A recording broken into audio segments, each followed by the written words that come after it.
Sir మరో అంశం ఏంటంటే, ట్రంప్‌కేమైనా పిచ్చి పట్టిందా అన్నట్టుగా ఈ మధ్య చేసుకున్న కొన్ని ఏదైతే నిర్ణయాలు అవన్నా గూడా భారతదేశానికి వ్యతిరేకంగా ఉంటున్నాయి. అక్కడ చదువుకుంటున్న మన భారతీయ స్టూడెంట్స్ అక్కడి నుంచి వచ్చేసే పరిస్థితి ఉంది. చాలా ఇబ్బంది పడే పరిస్థితి ఉన్నట్టు చెప్తుంది. కానీ ఆయన చూస్తే మోడీ ఈజ్ మై ఫ్రెండ్ అని ఆయన అంటాడు. ఈయనెళ్లి అక్కడికెళ్ళి ప్రచారానికెళ్తారు. మీ ఇద్దరం ఫ్రెండ్స్‌గే గానీ ఏదోలాగా ఏం సార్ ఏం జరుగుతుంది? దీంట్లో కోఆపరేషన్‌లో, నాన్ కోఆపరేషన్ ఏమైనా ఉందా? ఏం చెప్తారు మీరు? 1960లోను, 70లోను మన తెలుగు నాట నుంచి హైలీ క్వాలిఫైడ్ డాక్టర్స్ గాని, ఇంజినీర్స్ గాని, ఆర్థికంగా బాగా స్తోమత ఉన్నోళ్ళు గాని, మిగతా వాళ్ళు అమెరికాకెళ్ళేవారు. 80లలో కొంత పెరిగినా సరే 90లకు వచ్చేటప్పటికి Y2K ప్రాబ్లమ్ సమస్య వల్ల సామాన్యమైన వాళ్ళు కూడా అంటే బీటెక్ చదివిన వాళ్ళు, నిజంగా ఇంజినీరింగ్ చదివిన వాళ్ళు కొత్త సర్టిఫికేట్‌లు పెట్టి వీళ్ళందరూ వెళ్ళటం. లక్షల సంఖ్యలో, వేల సంఖ్యలో అమెరికాకెళ్ళారు. అమీర్‌పేట అనేది హైదరాబాద్ ఉంది చూడండి. హ్మ్. అది ఆ వీసా దేవుడని ఆ చిలుకూరు తమిళాయన పెట్టాడు కదండీ ఆయన. ఆయన సొంతంగా దాన్ని తెలుగు వాళ్ళు పెట్టిన దాన్ని ఆయన ఇప్పుడు ఆక్యుపై చేసుకుంటున్నారు. ఆయన సంగతి ఎట్టున్న తర్వాత సంగతి కానీ, హ్మ్. ఆయన తెలంగాణ రాష్ట్ర, ఆంధ్ర విభజన సమయంలో ఆ తమిళ్ బ్యాచ్ మాట్లాడుతా ఆహ్, తిరుపతి అంతా కాదు, తిరుపతిలో మా తెలంగాణ ఈయనేదో ఒరిజినల్ తెలంగాణ అయినట్టు. ఇద్దరు గొడవలు పెడతానికి పెంచిన ఆళ్ళ బ్యాచ్ సంగతి పక్కన పెడదాం. హ్మ్. వీసాల దేవుడుగా చేసేసారు దేవుడిని పక్కన పెడదాం. వెంకటేశ్వర స్వామి హ్మ్. చిలుకూరు అండి. సరే పక్కన పెడదాం. వెంకటేశ్వర స్వామికి నమస్కారాలు చెప్పుకుంటా. మీరు ఇంకో విషయం ఏంటంటే, ఇవాళ లక్షలాది మంది వెళ్ళటం కాదు. సామాన్యులు మీరు నిజామాబాద్, కరీంనగర్, మహబూబ్‌నగర్, నెల్లూరు, అనంతపురం, శ్రీకాకుళం తెలుగు వాళ్ళు ఇంతవరకు అమెరికాలో ఎంతమంది ఉన్నారో తెలుసా మీకు? అమెరికాలో అసలు ఇండియన్స్ ఎంతమంది ఉన్నారో తెలుసా? ఎనీవేర్ బిట్వీన్ 53 లాక్స్ అలా అంటున్నారు గానీ అప్ టు 55, 60 లాక్స్ వరకు ఉంటారేమో తెలీదండి సబ్జెక్ట్ కరెక్షన్. హ్మ్. 53,00,000 పైన 50,00,000 మంది ఉన్నారు. తెలుగోళ్ళు. కాదు మొత్తం ఇండియన్స్. హ్మ్. ఇట్స్ నాట్ ఎ జోక్ అండి. అందులో తెలుగు వాళ్ళు దాదాపు 1/3 ఉంటారంట. గుజరాతీలు ఉన్నారు. తెలుగు వాళ్ళున్నారు. తర్వాత మిగతా అంతా ఐక్యరాజ్య సమితిన మిగతా అంతా బ్యాచ్ అంతా ఉంటారు. ఈ ఎక్కడ అందులో ఉన్న పెద్ద పెద్ద కంపెనీలకి అడోబ్ గాని, హ్మ్. గూగుల్ గాని, పెద్ద పెద్ద కంపెనీల్లో మైక్రోసాఫ్ట్ కంపెనీలు గాని, ఇంకెన్ని చెప్పమంటారు అన్నిటికి కూడా ఈవెన్ పెప్సికో కంపెనీ ఇందిరానూయి గారు మనం ఉండేవారు. వీళ్ళందరూ కూడా ఇండియన్స్. హ్మ్. టాప్ బాస్‌లు అందరూ ఇండియన్స్ ఉన్నారు. ఔట్ ఆఫ్ 14 కంపెనీస్‌కి 6 కంపెనీలకి ఒక్క ఇండియన్సే ఉన్నారు. ప్రపంచం అంతా మిగతా చోట్ల మిగతా వాళ్ళందరూ ఉండేవారు. హ్మ్. అలాంటి గొప్ప స్థితికెళ్తే నా యువత ఇవాళ ఉపాధి కష్టమై అమెరికాకెళ్ళి, అమెరికాలో వాళ్ళు బతకడమే కాకుండా సోదరులు తన కుటుంబాన్ని చాలామంది 1% తీసేయండి. మిగతా వాళ్ళందరూ తల్లిదండ్రులకు గౌరవం తీసుకొస్తా, తన ఊళ్ళో తనకు చదువు కోసం అమ్మిన భూమి కొనుక్కుంటా, తన సోదరుల్ని కూడా కొంతమంది సాధ్యమైతే అక్కడికి తీసుకెళ్ళి, ఇండియాకి లక్షల కోట్ల రూపాయల విదేశీ మారక ద్రవ్యాన్ని కూడా పంపించి, నిజంగా మనం ఏదో వాళ్ళని తిట్టుకుంటామండి. అంటే ఈ కొత్త బ్యాచ్ బయలుదేరింది. కులగజ్జి, మత పిచ్చి ఈ మధ్యన బయలుదేరిన ఈ ఈ పెట్టుకునే ఈళ్ళ బ్యాచ్‌ని తీసేయండి. నాటా, టాటా. వదిలేయండి. నేను ఆళ్ళ సంగతి మాట్లాడను గానీ, ఆ! వాళ్ళు ఎంతో నిజంగా మన మన దేశం మీద ఇక్కడున్న వాళ్ళకంటే నేను చెప్పను గానీ, చాలా అమితమైన ప్రేముంది. హ్మ్. ఆ భాష పట్ల ఇక్కడ తెలుగు వద్దంటే అక్కడ మనబడిని పెట్టి, లేతే సిలికనాంధ్ర సంఘం పెట్టి, లేదా ఇంకోటి అక్కడ సాంస్కృతిక ఏదైతే దూరం అవుతామో వాళ్ళకి ఎక్కువ కోరుకుంటాను. అలా పెడుతున్నారు నా తెలుగు తెలుగు బిడ్డలక్కడ. Whatever may be. అందువలన మనం మమేకమైపోయాం. ఇవాళ ఏ ఊళ్ళోనూ ఇవాళ ఆంధ్రప్రదేశ్‌లో అంటే తెలంగాణలో ఏ గ్రామంలోను అమెరికాలో ఏదో తండాల్లో ఈ లోతట్టు ప్రాంతంలో మన పాపం అన్యాయం అయిపోయిన కొండదొరలో, కోయదొరలో ఒరిజినల్ ఆదివాసీల బిడ్డలు వచ్చే తప్ప ఆళ్ళు లేని ఊరు లేదండి. ఇది అతిశయోక్తిగా అనిపిస్తుంది. మీరు వెరిఫై చేసుకోండి. పోనీ ఒక ఊళ్ళో 25 మంది ఉంటే పక్క ఊళ్ళో ఒకడు ఉండకపోవచ్చు గానీ, అవును. అలాగా అలా మాక్సిమం ఉన్నారు గదా! ఆ ఊ ఒక్కొక్క 17,00,000 మంది అంటే హ్మ్. పోనీ 15,00,000 చిన్న విషయం కాదు కదండీ. అందులోనూ 90% మంది హైలీ క్యాలిబర్ వాళ్ళు, చదువుకున్నోళ్ళు వీళ్ళందరూ ఎళ్లారు. ఇలాంటి పరిస్థితుల్లో వాళ్ళ నెత్తి మీద దివసం పెట్టింది ఎవరండి? నేను మళ్ళా చెప్తున్నాను మీకు దయచేసి ప్రతి ఒక్కళ్ళు ఇనండి.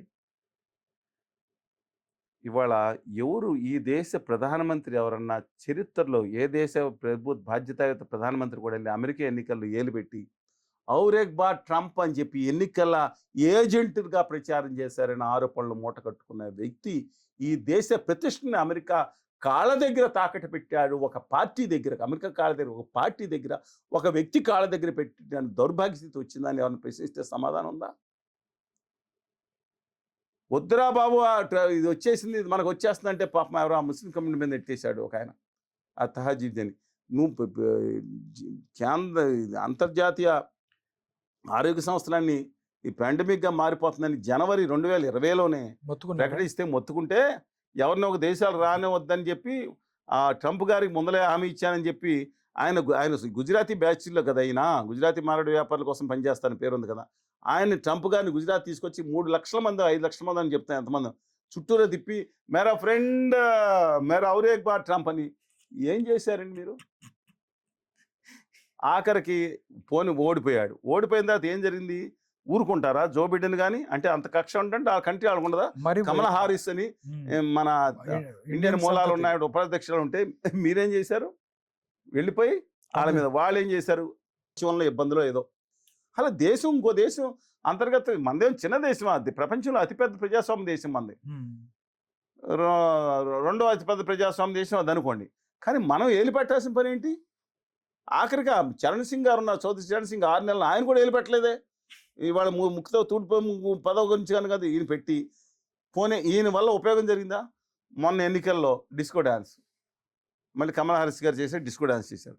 చేసిన తర్వాత ఏమైంది? వీళ్ళందరూ మాట్లాడితే చైనాని ఒక నీచ నికృష్ణ కంట్రీ కింద, ఒక అందరూ కమ్యూనిస్టులు ఏమో దుర్మార్గులు నీచులుగా, సెక్యులరిస్టులు చెక్కలిస్టులుగా, ఈ అదానీ గారు ఉత్తర భారతీయ బానిస ఆర్య సనాతనవాద బ్యాచ్ పేరు మీద వీళ్ళకి ఒరిజినల్ హిందుత్వానికి సంబంధం ఉండదండి. వీళ్ళు అదానీ గారు చెంచాలు, ఉత్తర భారతీయ చెంచాలు, ఆర్య సనాతనం మీద మనువాదాన్ని ఎత్తుమే పెట్టుకుని కులాహంకారంతో చచ్చిపోయే బ్యాచీలు అనమాట ఇవన్నీ. దానికి ఆర్య సనాతనవాదం పేరు రుద్దుతారు. ఇది సనాతనవాదం కూడా కాదు, ఉత్తర ఆర్య సనాతనవాదం. సరే, coming back to the point అండి. ఇవాళ ఇన్ని లక్షల మంది మన వాళ్ళు మిలియన్స్ మంది అక్కడ ఉంటే ఇవాళ ఈ ట్రంప్ గారు ఇప్పుడు ఏం చేస్తున్నారు? టారిఫ్స్ అని. అంటే ఆయన చెప్తున్నాడు, ఇప్పుడు నువ్వు అమెరికాలో ప్రొడ్యూస్ అయిన కారుకి ఇండియాలో 200% ట్యాక్స్ చేస్తావా? నీ దగ్గర ప్రొడ్యూస్ అయిన దానికి అమెరికాలో నేను 10% ట్యాక్స్ చేయాలా? ఈక్వల్గా చేద్దాం అంటున్నారు. సరే, ఆయన వాదన కరెక్ట్ అని అనేవాళ్ళు అక్కడ ఉన్నారు. నేను అడుగుతాను ఒకసారి, ఈ గౌరవ ప్రధాని తన ఫ్రెండ్షిప్ ఇండియా ప్రతిష్టను తాకట్టు పెట్టి చేసిన ఫ్రెండ్షిప్లో ఏం సాధించారు ఇండియాకి? మాడిసన్ స్క్వేర్లో ఏం మాట్లాడారు ఆ రోజు? ఇవాళ ఆయన గట్టిగా కూర్చున్నాడు. దేనికని ఇండియా మీద వ్యతిరేకత వచ్చింది ఆయనకి? ఈయన మళ్ళీ ఒకసారి ఆయన ఆత్మనిర్భర్ భారత్ అన్నారు. దయచేసి ప్రతి యువత అనాలి. ఇవాళ నా దేశం దిక్కుమాలిన పాకిస్తానే సన్నాస్ కంటే దానికి సపోర్ట్ చేసింది ఎవరు? దిక్కుమాలిన చైనా ప్రభుత్వం. ఇవాళ చైనాతో మనం బ్యాలెన్స్ ఆఫ్ ట్రేడ్ ఎక్కువైపోయింది. లక్ష కోట్లు, 1.5 కోట్లు, 2 లక్షల కోట్లు మన విదేశీ మార్గం దిక్కుమాలిన చైనాకి వెళ్ళిపోతుంది అని మొదలుపెట్టారు.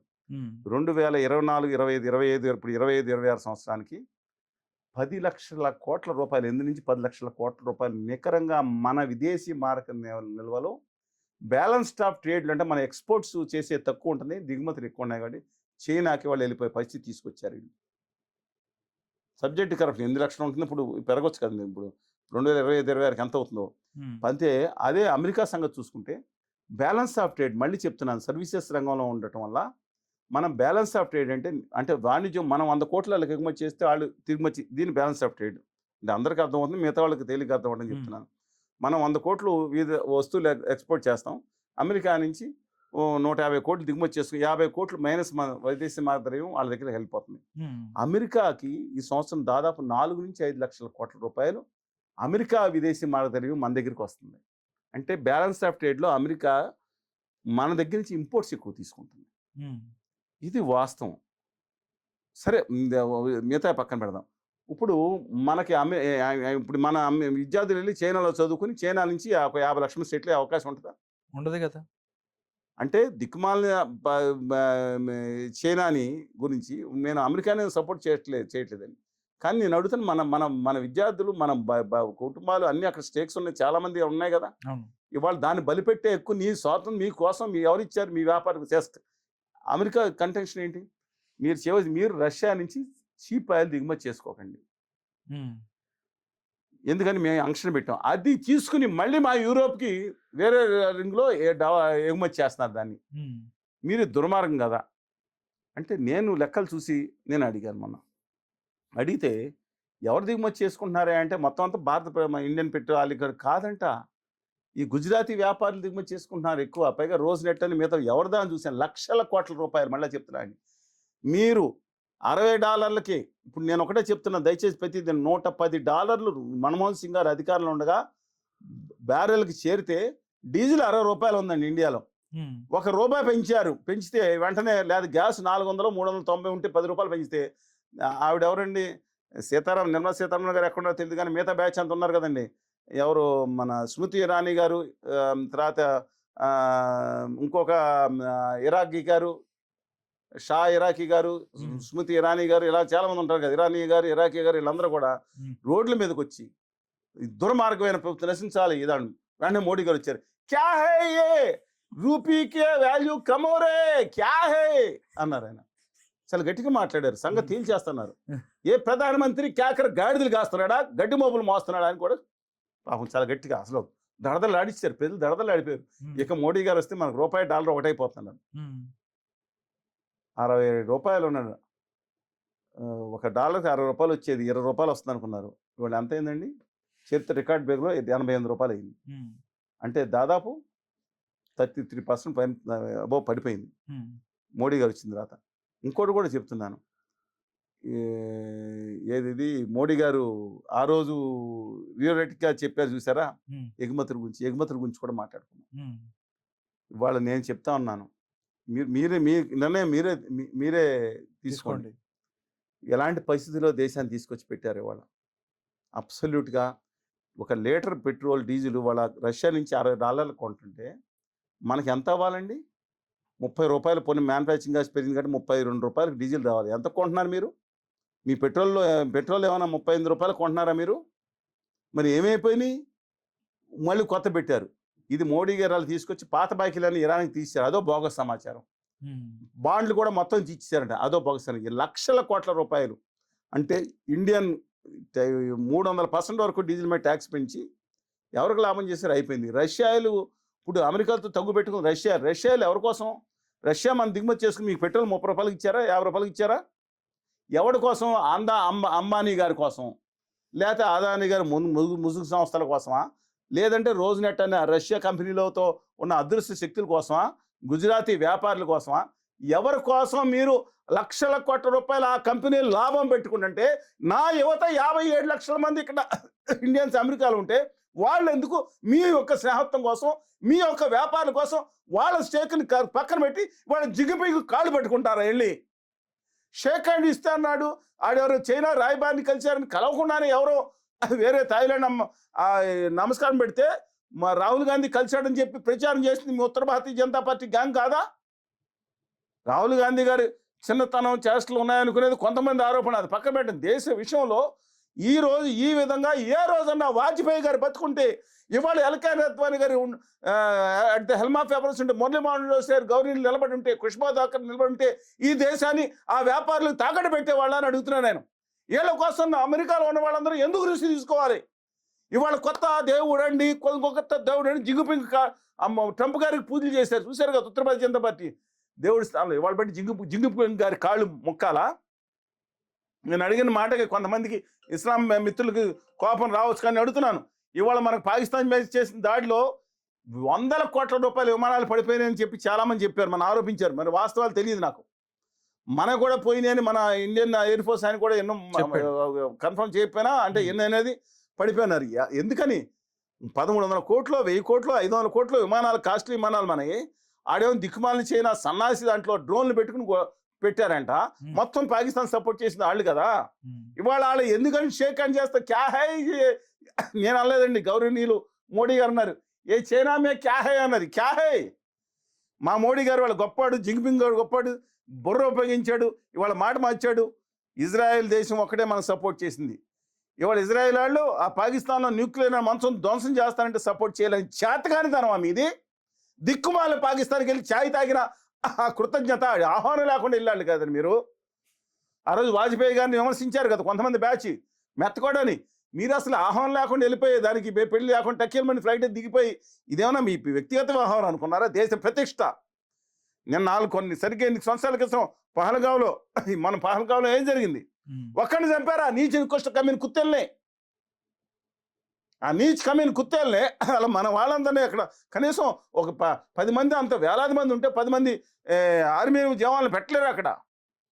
అంతకుముందు పఠాన్కోట కూడా ఏమైంది? ఆ దిక్కుమాల సన్నాసి దుర్మార్గం నరహంతకం ఉంటాలు ఎందుకని వచ్చి డీజిల్ ట్యాంకుని ఎలా పేల్చగలిగారు? సన్నాసి. నా జవాన్లు కావాలంటే పోరాడి వీరమరణం పొందడానికి సిద్ధంగా ఉండి నా దేశం కోసం త్యాగం చేయడానికి ఇండియన్ జవాన్ సిద్ధంగా ఉన్నారే, ఆ నరహంతక ముఠాలని లోపలికి ఎలా వచ్చారు వాళ్ళు? నీచ్ కమ్మిన కుత్తే లఫుట్లు వాళ్ళు. నేను నా దేశం కోసం ప్రాణం అర్పించే నేను సైనికుల కంటే ఎవరెక్కువ అండి? నేను మాట ఇవాళ అలాంటి ఇవాళ మీరు పాకిస్తాన్తో బాగుండాలి. ఏంటి మీరు కొత్తగా చెప్పేది? ఇవాళ పాకిస్తాన్తో బాగుండాలి. ఇజ్రాయెల్ దుర్మార్గమైన కంట్రీ, ఇజ్రాయెల్కి ఎగనెస్ట్గా ఓటేయాలి. ఎక్కడికి వెళ్ళిపోతున్నారు మీరు? ఇజ్రాయెల్ చేసే ఆ దుర్మార్గమైన చర్యలని అక్కడ గాజాలో మానవీయ కోణంగా అందకుండా చేయడాన్ని ఖండిద్దాం. అలాగే అక్కడ హమాస్ లాంటి ఒక చెత్త భయంకరమైన సంస్థ చేసే దుర్మార్గాలను ఆ రోజు ఇజ్రాయెల్ మీద చిన్నపిల్లలను కూడా తల్లిదండ్రుల ముందు చేసిన దుర్మార్గాలను ఖండిద్దాం. అది వేరే. కానీ వాళ్ళు మీరేం చేస్తున్నారు? మీ సొంతం కోసం, మీ వ్యాపారాల కోసం దేశం తగడబెడితే ఆరోపణలు వస్తున్నప్పుడు మీరు దయచేసి వివరణ ఇవ్వండి. If I'm wrong I will correct it. అంతేగాని బాధ్యబంతులు కొట్టద్దు. నా దేశంలో సంబంధించిన ఇండియన్స్ అక్కడికి వెళ్ళి స్థిరపడిన వాళ్ళ 1/2 కోటి మంది పై ప్రజల్ని వాళ్ళకి రేపొద్దున వాళ్ళ పిల్లలకి పౌరసత్వం లేకపోతే మీరు ఇప్పిస్తారా? చైనాలో సెటిల్ చేస్తారా? పాకిస్తాన్తో అలాబాలీ చేసుకుంటారు. రేపొద్దున మళ్ళీ ఒకసారి ఫ్లైట్ వేసుకుని దిగండి, హెలికాప్టర్ దిగి అలాబాలీ చేసుకోండి. షరీఫ్ గారితో అలాబాలీ చేసుకుని అక్కడ చదివించండి పిల్లల్ని. అక్కడ పంపించండి ఉద్యోగాల కోసం, లేదా రష్యా పంపించండి ఉద్యోగాల కోసం. జార్జియా పంపించే ఏమైంది అక్కడ గొడవల్లో ఉక్రెయిన్లో? నాట్ కరెక్ట్ అండి, not correct. With due respect to my humble request to honourable prime minister of India, with due respect to you, I'm pleading you, please change your this things, nothing else.